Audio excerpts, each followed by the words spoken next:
പട്ടാമ്പി തൃത്താല മേഖലയിൽ കേന്ദ്രീകരിച്ച ക്ഷേത്രങ്ങളിൽ നിന്നും വീടുകളിൽ നിന്നും പാത്രങ്ങൾ ഉൾപ്പെടെയുള്ള സാമഗ്രികൾ മോഷ്ടിച്ച് വിൽപ്പന നടത്തുന്ന 6 കവർച്ചാ സംഘത്തെയാണ് കൊപ്പം പോലീസ് പിടികൂടിയത്. കൊപ്പം കരിങ്ങനാട് ക്ഷേത്രത്തിൽ പാത്രങ്ങൾ ഉൾപ്പെടെയുള്ള സാധനങ്ങൾ ഇവർ മോഷ്ടിച്ചിരുന്നു. തൃത്താല പട്ടിത്തറ മേഖലകളിലും പലയിടങ്ങളിലായി ഇവർ മോഷണം നടത്തിയിട്ടുണ്ട് എന്നാണ് വിവരം. തിരുവേഗപ്പുറ വിളത്തൂർ ചെമ്പ്രയിലും വീട്ടിൽ മോഷണം നടത്തിയിരുന്നു. മോഷ്ടിച്ച വസ്തുക്കൾ കഴിഞ്ഞ ദിവസം തൃത്താലയിൽ വിൽപ്പന നടത്താൻ ശ്രമിക്കുന്ന ഇടയിലാണ് ഇവർ പോലീസിന്റെ പിടിയിലാവുന്നത്. കടയുടമയ്ക്ക് തോന്നിയ സംശയമാണ് ഇവരെ പിടികൂടാൻ ഇടയാക്കിയത്. ഇതിൽ 3 പേരെയാണ് ആദ്യം പിടികൂടിയത്. പിന്നീട് മറ്റു 3 പേരെ കൂടി വിളിച്ചു വരുത്തിയാണ് അറസ്റ്റ് ചെയ്തത്. തൃത്താല പോലീസിന്റെ സഹകരണത്തോടെയാണ് കൊപ്പം പോലീസ് ഇവരെ അറസ്റ്റ് ചെയ്തത്.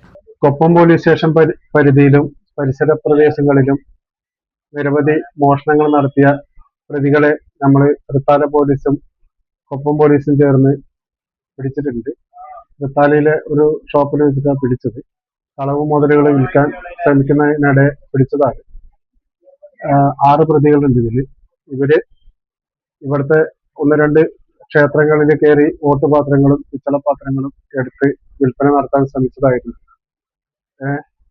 1-2 സ്ഥലത്ത് കൊണ്ട് വിൽപ്പന നടത്തിയിട്ടുണ്ട്. അതായത് നമ്മൾ റിക്കവറി ചെയ്യാൻ നടപടി റിക്കവറി ചെയ്യാൻ വെക്കുന്നുണ്ട്. അതിന് പുറമെ ചില വീടുകളിൽ തിരുവേഗപ്പുറ, ചെമ്പ്ര, കൊപ്പം തുടങ്ങിയ ചില ഭാഗത്തുള്ള വീടുകളിൽ കയറിയിട്ട് അടയ്ക്ക തുടങ്ങിയ മുതലുകൾ മോഷണം നടത്തി വിൽപ്പന നടത്തിയിട്ടുണ്ട്. അതെല്ലാം പരിശോധിച്ച് വരുന്നുണ്ട്. അതിൻ്റെയൊക്കെ നടപടി എടുത്തു വരുന്നുണ്ട്.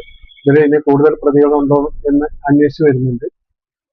കൂടാതെ ഇത്തരം കുറ്റകൃത്യങ്ങൾ പലയിടത്തും നടത്തിയതായിട്ട് അറിവായി വരുന്നുണ്ട്. കൂടുതൽ പരിശോധിച്ചിട്ട് ഇന്ന് ഇവരെ കോടതിയിൽ ഹാജരാക്കും. പട്ടിത്തറ തലക്കശ്ശേരി സ്വദേശി നവദത്ത് 20 വയസ്സ്, പട്ടിത്തറ ആലൂർ സ്വദേശികളായ 21-കാരൻ ആദിത്യൻ, 20-കാരൻ മുഹമ്മദ് ഷിബിൽ, 22-കാരൻ അശ്വിൻ, 19-കാരൻ ശ്രീഹരി, കരിങ്ങനാട് വിളയൂർ സ്വദേശി 20-കാരൻ വൈഷ്ണവ് എന്നിവരെയാണ് പോലീസ് അറസ്റ്റ് ചെയ്തത്. ഇവർ ഒരുമിച്ച് പഠിച്ചവരും കൂട്ടുകാരുമാണെന്നാണ് പോലീസ് പറയുന്നത്. ഇവർ മറ്റു കേസിൽ പ്രതിയായിട്ടുണ്ടോ എന്നത് പോലീസ് പരിശോധിച്ചു വരികയാണ്. ഈ ചാനൽ ന്യൂസ്, പട്ടാമ്പി.